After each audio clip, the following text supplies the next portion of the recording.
Pulivendula MLA dacoit Jaganmohan Reddy గారి నీచత్వానికి అంతు పొంతు లేకుండా పోతా ఉంది. ఈడు ఏకంగా నిస్సిగ్గుగా నిర్లజ్జగా సిగ్గు ఎగ్గు మానేసి ముఖ్యమంత్రి పదవి తనకి కావాలంటూ కోర్టును ఆశ్రయించబోతున్నట్టుగా తెలుస్తోంది.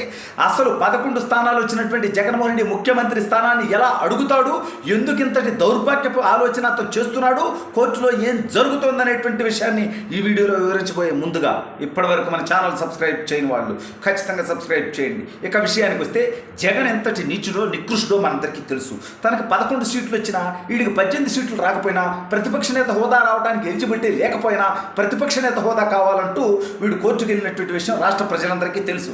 సిగ్గులేదరా, కడుపుకి ఏం తింటున్నారా బహువులు గర్వ, నువ్వు మనిషివారా, నువ్వు రాయలసీమ పులిసీమ ఎన్ని ఎలివేషన్ ఎందుకురా దౌర్భాగ్యుడా. చంద్రబాబు నాయుడు గారిని అడుక్కుంటావేంట్రా, స్పీకర్ అయ్యన్న పాత్రుడు గారిని అడుక్కుంటావేంటారు నువ్వు ప్రతిపక్ష నేత పదవి కావాలని? ఇంతకంటే ఎందుకు రేటెడ్ బతకటం నీ చెప్పొత్తుకో జగనగా. సరే, ఇదంతా పక్కన పెడదాం. ఈ దౌర్భాగ్యుడు ఇప్పుడు ఏకంగా తనకి ముఖ్యమంత్రి పదవి కావాలంటూ కోర్టుకు పోవటానికి సిద్ధమైనట్టుగా తెలుస్తూ ఉంది. మరి అది సుప్రీంకోర్టుకు పోతాడా, హైకోర్టుకు పోతాడా, లేదంటే ఇంటర్నేషనల్ న్యాయస్థానం ఏదన్నా ఎత్తుక్కొని ఆడిపోతాడా అనేటువంటి అనుమానం కూడా ఇవాళ రాష్ట్ర ప్రజల్లో ఉంది. ఏం నిజమా జోహ్లీబాకు ముఖ్యమంత్రి పదవి కావాలని కోర్టుకు ఎట్టపోతారు అని మీరు అనొచ్చు. ఈ దౌర్భాగ్యుడు 11 సీట్లుంటే ప్రతిపక్ష నేత కావాలని అడుగుతున్నప్పుడు వీడు రేపు పొద్దున కోర్టుకు పోయి జగన్ అనేటువంటి 420 గాడు కూటమికి 57% ఓట్లు వచ్చాయి, నాకు 40% అంటే 39% 40% ఓట్లు వచ్చాయి కాబట్టి 100%లో 60% వాళ్ళకు వచ్చినాయి అనుకుని 40% నాకు వచ్చినాయి అనుకుంటే 5 సంవత్సరాల కాలంలో 3 సంవత్సరాలు వాళ్ళని ముఖ్యమంత్రిగా ఉంచి 40% ఓట్లు వచ్చినాయి కాబట్టి 2 సంవత్సరాలు నన్ను ముఖ్యమంత్రిగా పెట్టండి, నిర్ణయించండి, దీని మీద తీర్మానం చేయండి, దీని మీద తీర్పు ఇవ్వండి అంటూ ఈ దౌర్భాగ్యుడు కోర్టుకు వెళ్ళటానికి వెనకాటు అనేటువంటి వార్తలు వస్తూ ఉన్నాయి. ఏమైనా సైకోవా, మనిషివా, లేకపోతే మోహన్ బాబు అనేటోళ్ళం, ఇంతకుముందు పశువు అని కూడా అనేటోళ్ళం.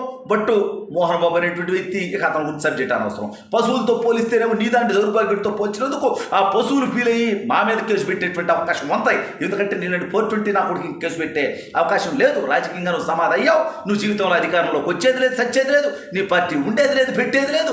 నువ్వు చేసినటువంటి అరాచకాలు, నువ్వు చేసినటువంటి తప్పుడు పనులే నిన్ను ఇవాళ ఈ స్థాయిలో కూర్చోబెడితే సిగ్గు ఎక్కువ వదిలేసినటువంటి దౌర్భాగ్యుడిగా నువ్వు ఇంకా చంద్రబాబు రేవంత్ రెడ్డి ఇవాళ కూడా రేవంత్ రెడ్డి టాపిక్ ఎందుకు వస్తారా నీచుడా నీ దగ్గర? రేవంత్ రెడ్డి ద్వారా అంటే చంద్రబాబు నాయుడు గారు కాంగ్రెస్ పార్టీని కూడా ఇన్ఫ్లుయెన్స్ చేస్తాడంట. అందుకని వీడు కాంగ్రెస్తో విలీనం పొత్తు పెట్టుకోడంట.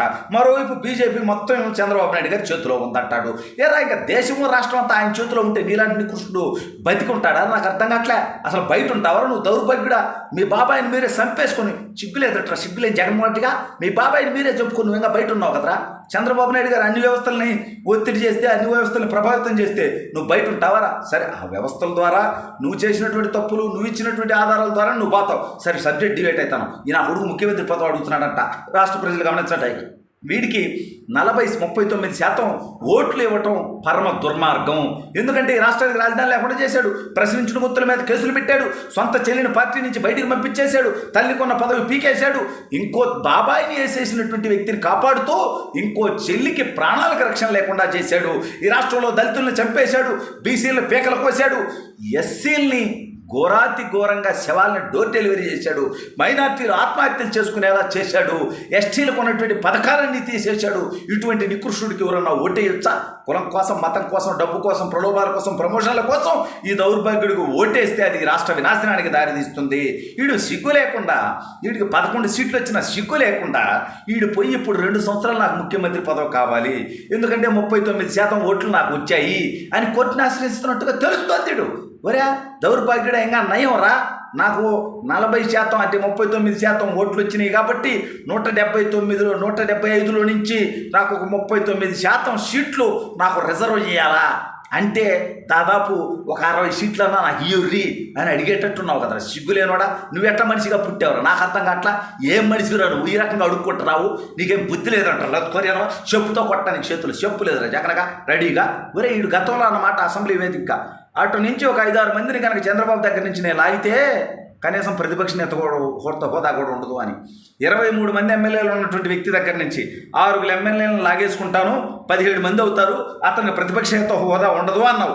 17 మంది ఉంటేనే ప్రతిపక్ష నేత హోదా ఉండదు అని నువ్వు అన్నప్పుడు 11 మంది ఉన్నటువంటి నీకు ప్రతిపక్ష హోదా ఎట్టిస్తారా దౌర్భాగ్యుడా?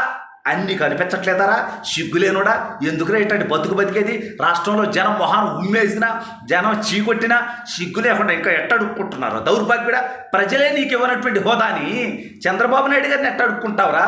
ఈ అయ్యన్న పాత్రుడి గారి మీద కేసులు పెట్టావు, ఆయన్ని ఎట్టడుక్కుంటున్నావురా? బుద్ధిమానుడా, ఇంత సిగ్గు లేనివాడివి, బుద్ధి లేనివాడివి, జ్ఞానం లేనివాడివి బూతులు వస్తాడారా, బట్ కంట్రోల్ చేసుకుంటాడారా ప్లీజ్.